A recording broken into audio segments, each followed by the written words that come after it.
উচিতা গাঁৱৰ মালাকাৰপুৰত ৭৪তম বাৰ্ষিক কালী পূজা উদযাপন। গোলকগঞ্জ সমজিলা অন্তৰ্গত উচিতা গাঁৱৰ মালাকাৰপুৰত অইন বছৰৰ দৰে এইবেলিও ৭৪তম বাৰ্ষিক পূজা উপলক্ষে শ্ৰী শ্ৰী মা নিশা কালী মন্দিৰ কমিটিৰ উদ্যোগত তিনিদিনীয়া বিভিন্ন ধৰণৰ কাৰ্যসূচী লৈ শ্ৰী শ্ৰী মা নিশা কালী মন্দিৰ প্ৰাংগণত এখন বাৰ্ষিক পূজাৰ আয়োজন কৰে আৰু আজি অন্তিম দুদিন সন্ধিয়া ভাগৰ পৰাই নৃত্য প্ৰতিযোগিতাৰ আয়োজন কৰে আৰু বিভিন্ন অঞ্চলৰ পৰা নৃত্যশিল্পীয়ে ইয়াত অংশগ্ৰহণ কৰে। আনহাতে এই শ্ৰী শ্ৰী মা কালী মন্দিৰটো বহু পুৰণি বুলি জনাজাত। 1951 চনত এই মন্দিৰটো স্থাপন কৰিছিল। তেতিয়াৰ পৰাই মন্দিৰটোত পূজা অৰ্চনা চলি আহিছে, কিন্তু কিছু অসুবিধাৰ কাৰণে মাজতে কিছুদিন বন্ধ আছিল মন্দিৰটো। পিছত আকৌ আৰম্ভ কৰে পূজা অৰ্চনা আৰু আগন্তুক দিনত ইয়াক লৈ ভাল অনুষ্ঠানৰ আয়োজন কৰিব বুলি আয়োজক সমিতিয়ে মন্তব্য কৰে। গোলকগঞ্জৰ পৰা তপনৰা report, North East Frontier News. অন্য বছৰত নাখান করিয়া আমরাও এইবার আমার এই উচিতে মা কালী মন্দির মালাকরপাড়ার মা কালী মন্দিরত এখন পূজা আয়োজন করছি।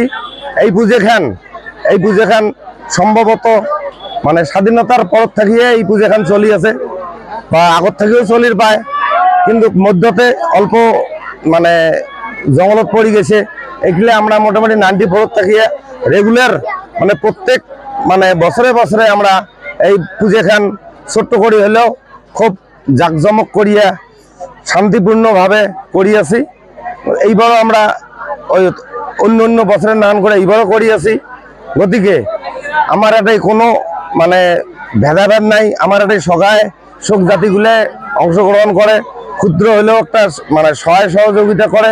এই সহযোগিতা করি আমরা খুব একটা আনন্দের সহিত আমরা পূজা শ্যামা পূজা একটা আয়োজন করি। আজি আমার তৃতীয় দিনের মানে এইবার আমার অল্প মানে মূলধন কম থাকার জন্য খালি সামান্য আমার এই নৃত্য প্রতিযোগিতা দিয়ে আমরা মানে এই অনুষ্ঠানখান আরম্ভ করছি আর হয়তো শেষ কর্ম। এই টাকার পূজাখান বহুত পুরানা আর সবাই ভাল পায়, আন্তরিক হিসাবত নেয়।